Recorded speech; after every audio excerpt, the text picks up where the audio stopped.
नमस्कार बंधुओं, आज हम आपको भगवान जगन्नाथ से जुड़ी एक अद्भुत घटना के बारे में बताएंगे।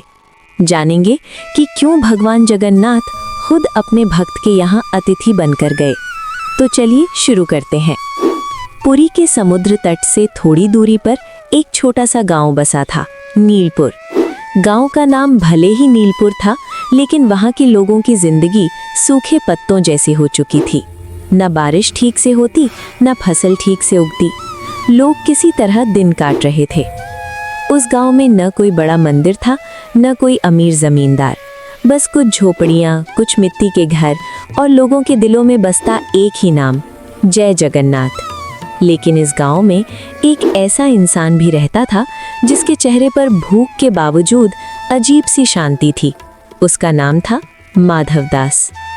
माधवदास के पास न जमीन थी, न धन, न कोई सहारा। बहुत कम लोग जानते थे कि माधवदास कभी पुरी के एक प्रतिष्ठित मंदिर में पुजारी हुआ करता था। वो विद्वान था, संस्कृत जानता था, कीर्तन गाता था। लेकिन एक दिन उसने मंदिर की नौकरी छोड़ दी। क्यों? क्योंकि उसने देखा लोग भगवान से सौदेबाजी करने लगे थे। हे प्रभु, मेरी दुकान चलवा दो, मैं सोने का मुकुट चढ़ाऊंगा। हे प्रभु, मेरे बेटे को नौकरी दिलवा दो, मैं चांदी का सिंहासन बनवाऊंगा। माधवदास को ये सब चुभने लगा। उसने एक रात जगन्नाथ के सामने बैठकर कहा, प्रभु, मैं आपको व्यापार नहीं बना सकता। अगर आपकी सेवा करनी है तो बिना शर्त करूंगा। अगले दिन वो मंदिर छोड़कर नीलपुर आ गया। नीलपुर में उसने एक पुरानी झोपड़ी ली। उस झोपड़ी में न तो बिजली थी और न ही कुआं, बस पास में एक सूखा तालाब और दूर समुद्र। वो लोगों के घर पूजा पाठ कर देता तो बदले में थोड़ा चावल मिल जाता।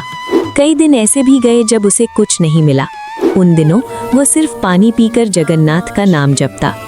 हर सुबह वो सूरज निकलने से पहले उठता, समुद्र किनारे जाकर नहाता, गीली धोती में ही घर लौटता, मूर्ति के सामने दिया जलाता, धीरे धीरे मंत्र बोलता, ओम नमो भगवते वासुदेवाय।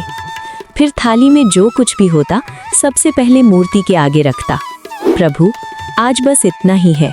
गांव के बच्चे उसकी नकल करते, प्रभु पहले आप, और हंसते। कुछ लोग कहते, पागल है, भूखा मर जाएगा।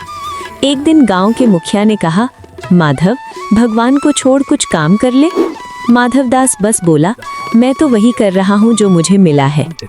फिर वो साल आया जब बादल भी गांव से मुंह मोड़ गए। 6 महीने एक बूंद बारिश नहीं हुई। तालाब सूख गए, लोग प्यास से तड़पने लगे, जानवर मरने लगे। माधवदास और भी दुबला हो गया, उसकी आंखें अंदर धंस गईं। 3 दिन उसने कुछ नहीं खाया, फिर भी वो दिया जलाता रहा। तीसरी रात वो मूर्ति के सामने गिर पड़ा। प्रभु, अगर यही आपकी इच्छा है तो मैं स्वीकार करता हूँ, लेकिन एक बार मुझे अपना दर्शन दे दीजिए। उसी दिन एक पड़ोसी बूढ़ी औरत थोड़े चावल दे गई।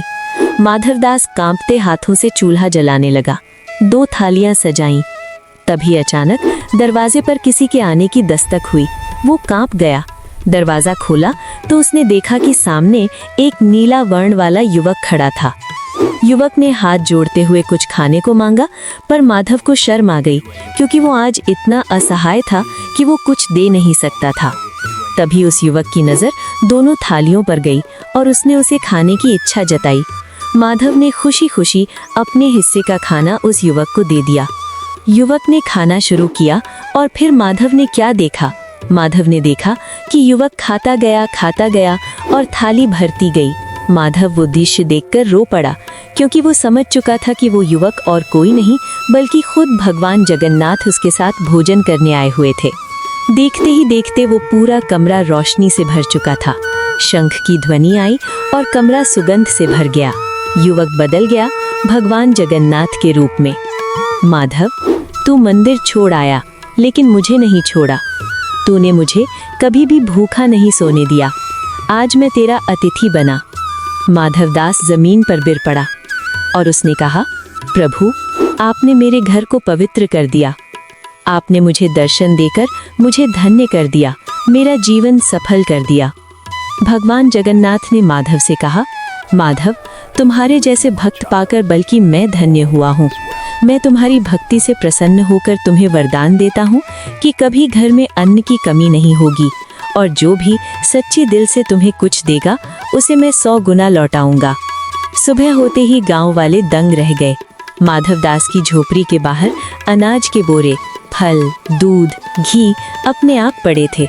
गांव वालों ने माधवदास के चरण छुए। आज भी पुरी में कहा जाता है, भगवान मंदिर में नहीं, भक्त के विश्वास में रहते हैं। तो दोस्तों, अगर आपको भगवान जगन्नाथ की ये कहानी पसंद आई हो तो कमेंट में जय जगन्नाथ ज़रूर लिखें। साथ ही हमारे वीडियोस को लाइक, चैनल को सब्सक्राइब करें। धन्यवाद।